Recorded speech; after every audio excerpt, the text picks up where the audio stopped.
Indiagum, the next manufacturing hub of the world. You must have heard this, but why and how India is moving forward, perhaps few people know.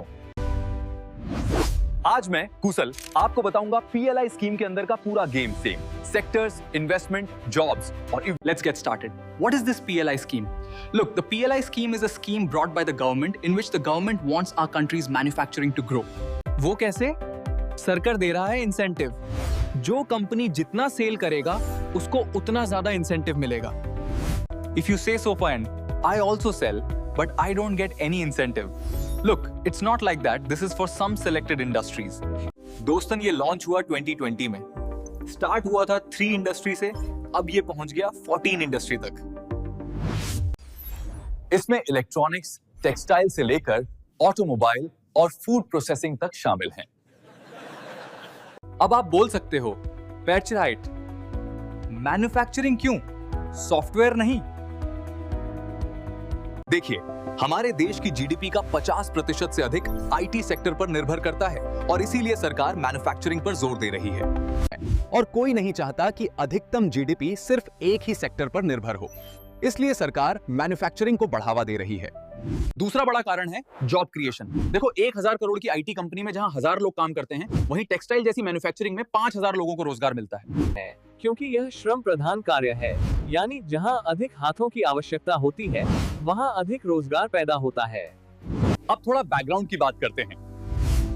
दोस्तों, 2020 में ये scheme शुरू हुई सिर्फ 3 sector के साथ। शुरुआत हुई थी मोबाइल मैन्युफैक्चरिंग, फार्मा कंपोनेंट्स और मेडिकल डिवाइसेस से, और कुछ ही दिनों में इसका जबरदस्त असर दिखा। ये मोबाइल मैन्युफैक्चरिंग, फार्मा कंपोनेंट्स और मेडिकल डिवाइसेस से शुरू हुआ और इसका जबरदस्त असर कुछ ही दिनों में दिखने लगा। सफलता देखते ही सरकार ने और सेक्टर जोड़ दिए था और आज ये स्कीम पहुंच चुकी है 14 इंडस्ट्री तक। ऐसा नहीं कि सिर्फ इंडियन कंपनियां इसका फायदा उठा रही हैं। सरकार ने ग्लोबल कंपनियों को भी वेलकम किया है। बस एक शर्त है कि क्लीन मैन्युफैक्चरिंग इंडिया में ही होनी चाहिए, तभी मिलेगा इंसेंटिव। ठीक है दोस्तों, जरा आंकड़ों पर नजर डालिए भाई। सन 2021 में सरकार ने दवा उद्योग को 15,000 करोड़ की सहायता दी। ऑटोमोबाइल क्षेत्र को सन 2024 के नवंबर महीने तक सरकार कुल 1,61,000 करोड़ रुपए का निवेश कर चुकी है और 2025 तक ये आंकड़ा अभी तक 806 आवेदन स्वीकृत किए जा चुके हैं और आगे तो और भी आने वाले हैं। अब बात करते हैं कौन कौन से सेक्टर इसका फायदा उठा पाएंगे। अगर आप बिजनेस करते हैं या शुरू करने की सोच रहे हैं तो ये जानकारी आपके लिए बहुत जरूरी है। इसमें शामिल हैं मेहंदी, ड्रोन और ड्रोन के पुर्जे, एडवांस केमिस्ट्री सेल बैटरी और high efficiency solar PV modules. इसके अलावा कपड़ा उत्पाद, खाद्य प्रसंस्करण और एसी और एलईडी जैसे घरों में उपयोग होने वाले व्हाइट गुड्स भी इसमें शामिल हैं। Electronics, telecom, speciality steel, pharmaceutical दवाएं, ऑटोमोबाइल्स और उसके पुर्जे ब्रेक, सबको इस योजना से बड़ा सहारा मिला है। कुल मिलाकर ये स्कीम अब भारत की मैन्युफैक्चरिंग रीढ़ बन चुकी है। हर सेक्टर को अपनी पूरी क्षमता तक पहुंचने का मौका मिल रहा है। Now let's talk about WIPO. Which sectors have seen the highest growth due to the PLI scheme? Let's start with electronics and mobile manufacturing. अगर किसी सेक्टर को सबसे ज्यादा फायदा हुआ है तो वो मोबाइल फोन मैन्युफैक्चरिंग है, जहां भारत अब विश्व स्तर पर एक प्रमुख केंद्र बन गया है। भारत ने मोबाइल फोन निर्माण में केवल आत्मनिर्भरता ही नहीं पाई, बल्कि निर्यात में भी जबरदस्त बढ़ोतरी दर्ज की है। आज भारत के बने मोबाइल फोन अमेरिका, यूरोप और मध्य पूर्व जैसे देशों में बड़ी संख्या में भेजे जा रहे हैं। दोस्तों, इस तेजी से बढ़ती मैन्युफैक्चरिंग के कारण लाखों नई नौकरियां बन रही हैं और भारत का लोकल सप्लाई चेन भी मजबूत हो रहा है। सबसे हैरानी की बात यह है कि जिस फार्मा सेक्टर से हम पहले आयात करते थे, अब भारत ने वहीं से निर्यात करना शुरू कर दिया है।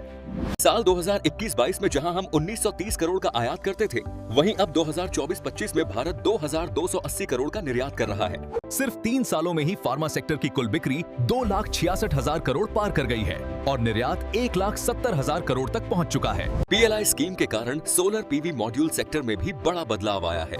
अब देश में करीब 48 गीगावाट बिजली क्षमता तैयार की जा रही है। इससे हमारी तेल पर निर्भरता कम होगी, ऊर्जा सुरक्षा बढ़ेगी और देश के भीतर मजबूत सप्लाई चेन के साथ हजारों नई नौकरियां भी बनेंगी।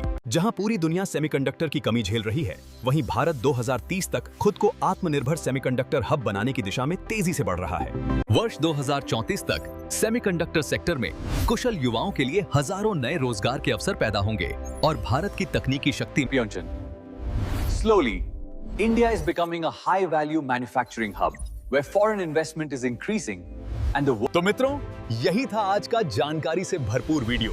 मिलते हैं अगले एपिसोड में, तब तक जय हिंद, जय भारत।